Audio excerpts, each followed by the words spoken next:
दोस्तों, भारत के इतिहास में हजारों महापुरुषों ने जन्म लिया जिनकी वीरता की कहानी सुन सुन के हम बड़े हुए हैं, और उन्हीं में से एक नाम है जो अपनी बहादुरी और मान सम्मान के लिए जाना जाता है। जी हाँ दोस्तों, हम बात कर रहे हैं मुगल शासकों की जीती हुई बाजी को भी पलटकर अपने पक्ष में करने वाले महान योद्धा महाराणा प्रताप के बारे में, जिनकी सेना इतनी विशाल तो नहीं थी कि वो मुगल सेना का सामना कर सके, लेकिन इसके बावजूद भी अपने साहस के दम पर महाराणा प्रताप मैदान में उतर पड़े। आइए जानते हैं महाराणा प्रताप के बारे में। दोस्तों, इस कहानी की शुरुआत होती है 9 मार्च 1540 में, जब राजा उदय सिंह द्वितीय के वहां महाराणा प्रताप का जन्म हुआ। दोस्तों, महाराणा प्रताप का बचपन में कीका के भी नाम से पुकारा जाता था। महाराणा प्रताप बचपन से ही होनहार थे और उन्होंने बचपन से ही युद्ध नीतियों के बारे में जानना शुरू कर दिया था। दोस्तों, इतिहास में हमें बताया जाता है कि राजा उदय सिंह की 20 पत्नियां थी, जिनसे उनको कुल 33 पुत्रों की प्राप्ति हुई और इनमें से महाराणा प्रताप उनकी पहली संतान थी। जब सन 1572 में राजा उदय सिंह की मृत्यु हुई, तब राजा बनने के लिए उनके 33 पुत्रों में से कई लोग सामने आए, लेकिन मेवाड़ की जनता का मानना ये था कि महाराणा प्रताप ही सही उम्मीदवार हैं और इसीलिए महाराणा प्रताप को ही राजा के रूप में चुना गया। दोस्तों, महाराणा प्रताप को दुनिया ने मेवाड़ मुकुट हिंदुआ सूरज के नाम से नवाजा। मेवाड़ की राजगद्दी पर बैठने वाले महाराणा प्रताप तलवार के एक ही वार में घोड़े सहित दुश्मन को काट डालते थे। वो परम स्वाभिमानी शिव भक्त थे। उनके नाम से ही दिल्ली की बादशाहत कांप जाया करती थी। दोस्तों, महाराणा प्रताप जब राजा बने, उस समय दिल्ली पर मुगल शासक अकबर का राज था और एक के बाद एक वो बहुत से राज्यों को अपने अधीन कर चुका था। अकबर विस्तारवादी नीति का बादशाह था। शुरुआत से ही अकबर ने अपने आस पड़ोस के राज्यों को मुगल साम्राज्य में मिलाने के प्रयास शुरू कर दिए थे। इस कड़ी में सबसे पहले आमेर के राजा मान सिंह ने मुगल बादशाहत वाली मुगल सत्ता को स्वीकार कर लिया। धीरे धीरे बहुत सी रियासतों ने भी अकबर की सत्ता को स्वीकार कर लिया। जब राजस्थान की बड़ी बड़ी रियासतें अकबर के सामने अपने घुटने टेक रही थी, उस वक्त सिर्फ मेवाड़ ही एक ऐसा राज्य था जो स्वाधीन खड़ा था। अकबर ने अपना एक दूत को महाराणा प्रताप के पास भेजा और कहलवाया कि मेवाड़ को शांतिपूर्वक मुगल शासन के अधीन कर दिया जाए। महाराणा प्रताप ने उस दूत को उत्तर दिया कि राजपूत योद्धा मौत स्वीकार कर सकता है, लेकिन गुलामी कभी नहीं, क्योंकि गुलामी राजपूत के मान सम्मान के खिलाफ है। दोस्तों, इस जवाब से अकबर बौखला गया और उसके बाद 18 जून 1576 में हल्दी घाटी की टेढ़ी मेढ़ी पहाड़ियों में महाराणा प्रताप और अकबर की सेना के बीच घमासान युद्ध शुरू हो गया। कहा जाता है कि अकबर की सेना का नेतृत्व आमेर के राजा मान सिंह ने किया और वहीं दूसरी तरफ महाराणा प्रताप की सेना का नेतृत्व एकमात्र मुस्लिम सरदार हाकिम खान सूरी ने किया था।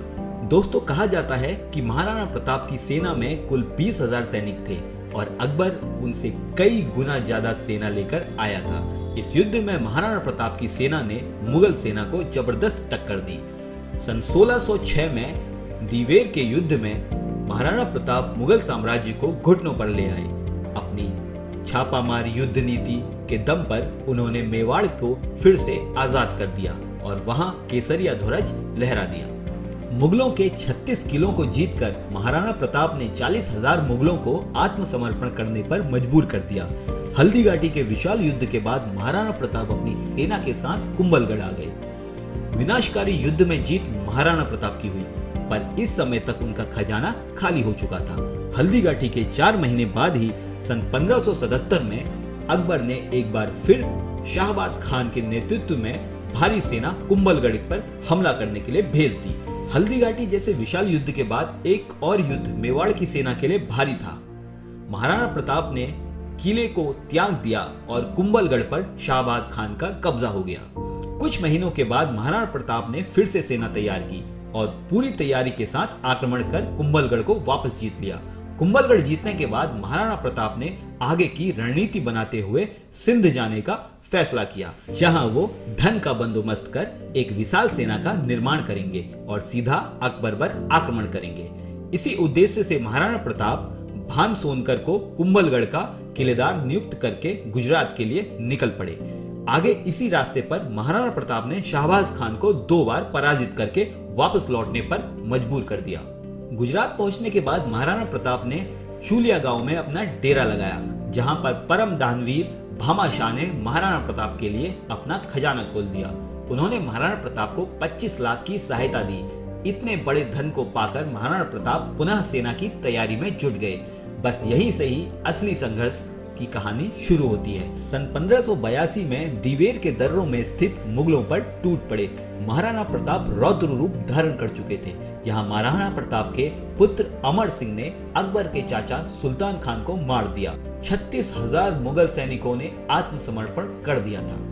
मान सिंह से उसके देशद्रोह का बदला लेने के लिए महाराणा प्रताप ने अपनी सेना को लेकर आमेर के महल पर आक्रमण कर दिया, जहां से उन्होंने मान सिंह की बेशुमार दौलत को अपने कब्जे में ले लिया।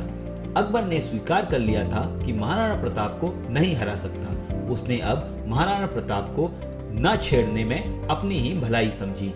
इसके बाद महाराणा प्रताप ने 12 सालों तक ऐसा शासन किया कि मेवाड़ के व्यापार को 4 चांद लग गए। मेवाड़ की खोई हुई चमक वापस लौटने लगी थी। 19 जनवरी 1597 को 57 वर्ष की आयु में महाराणा प्रताप शेर के शिकार पर निकले थे, जहां पर धनुष की प्रत्यंचा खींचते हुए वो देवलोक को सिधारते। वीर महाराणा प्रताप की देशभक्ति और अमर स्वाभिमान ने हर भारतीय के मन में उनके लिए अपार सम्मान जागृत किया है। दोस्तों, आपको ये वीडियो कैसा लगा कमेंट सेक्शन में जरूर बताइए और ऐसे ही वीडियो देखने के लिए हमारे चैनल भारत एक रहस्य को सब्सक्राइब करिए। मिलते हैं ऐसे ही किसी नई वीडियो के साथ। तब तक के लिए जय हिंद, जय भारत।